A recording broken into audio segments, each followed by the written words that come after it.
How to overcome cigarette, alcohol and drug addiction. Astrological point of view से आज हम बात करेंगे कि एडिक्शन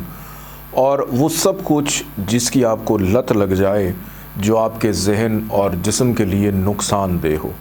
सबसे पहले कोई ऐसी चीज़ जो ज़रूरत से ज़्यादा इस्तेमाल की जाए और आप उसके आदी हो जाएं। जैसे आप अगर सिगरेट पीते हैं, ओकेजनली अगर आप पी रहे हैं, लेकिन अगर आप रोज़ाना 30 सिगरेट पीना शुरू कर दें,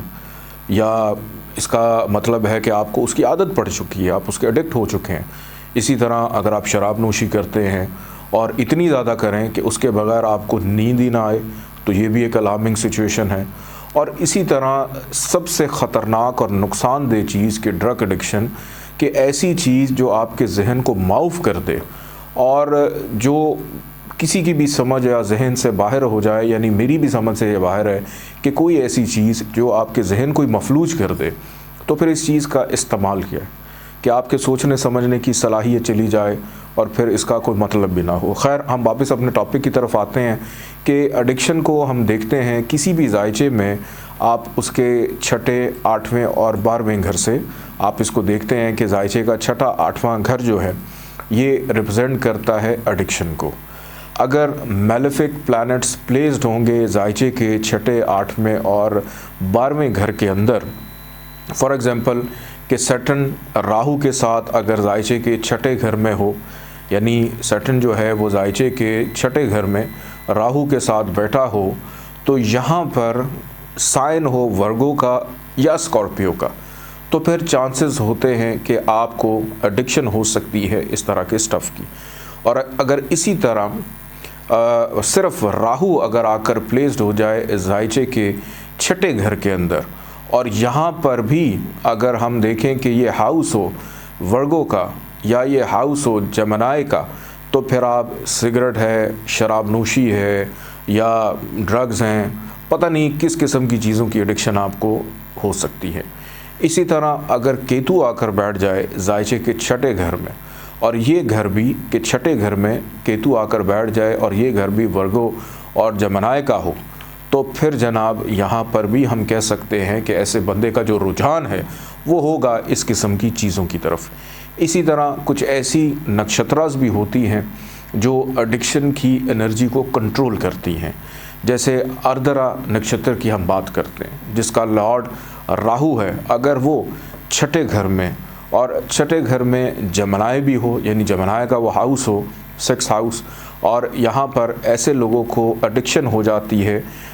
इन तमाम चीज़ों की जो इन चीज़ों की तरफ रुझान करती हैं। इसी तरह राहु, वीनस और मून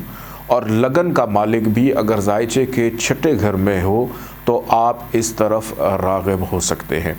इसी तरह ये तमाम सियारे आपके छठे, आठवें और 12वें घर में मूला नक्षत्र के ऊपर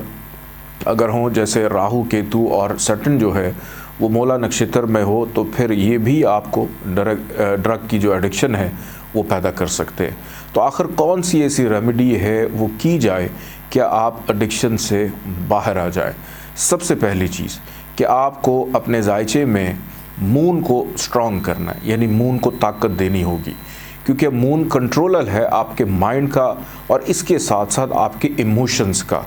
और आपका मून अगर जायचे में अच्छा है तो ये आप फील कर सकते हैं क्या सही और क्या गलत। तो मून को अगर आप बैलेंस करते हैं, मून का आप स्टोन लेकर पहनते हैं, अगर आपके जायचे में वो मैलेफिक नहीं है, मैलेफिक होगा तो ऑटोमेटिकली आपको कोई ना कोई एडिक्शन होगी। लेकिन अगर पॉजिटिव है और आप इस राहु की वजह से, सैटर्न की वजह से, केतु की वजह से आप किसी ख़राबी का शिकार हैं, तो सबसे पहले अपने मून को स्ट्रॉन्ग करें, उसकी रेमेडी करें। और दूसरी रेमेडी, अगर आपके लगन का मालिक छठे, आठवें और 12वें घर में हो, तो फिर आपको लगन लॉर्ड के सदकात यानी और उसकी जो रेमेडीज़ करनी होंगी ताकि इन घरों की नहुसत से बचा जा सके। यानी जो भी आपके लगन का लॉर्ड है उससे रिलेटेड जो भी स्टफ़ है उसको आपको रिवर्स करना है, उसको आपको निकालना है अपनी ज़िंदगी से। आप सदक़े की सूरत में करें, आप कलर थेरेपी की सूरत में करें, आप उन चीज़ों को लोगों में बांटने की सूरत में करें, या जैसे भी आपको बेहतर लगे, आपने उसके इम्पैक्ट को नेगेटिव करना है, उसको रिवर्स करना है, जो कि सबसे बेहतरीन रेमेडी है। और अगर छठे, आठवें और 12वें घर का लॉर्ड लगन में आकर बैठ जाए तो तब भी आपको इनके नेगेटिव इफ़ेक्ट्स को रिवर्स करना है रेमेडीज़ और सदक़ात देकर, ताकि आपकी एडिक्शन की हैबिट और आपकी जो ये लत लगी है इससे आप दूर रहें। एडिक्शन किसी भी किस्म की हो, किसी भी हवाले से हो, इसीलिए तो कहते हैं कि excess of everything is bad.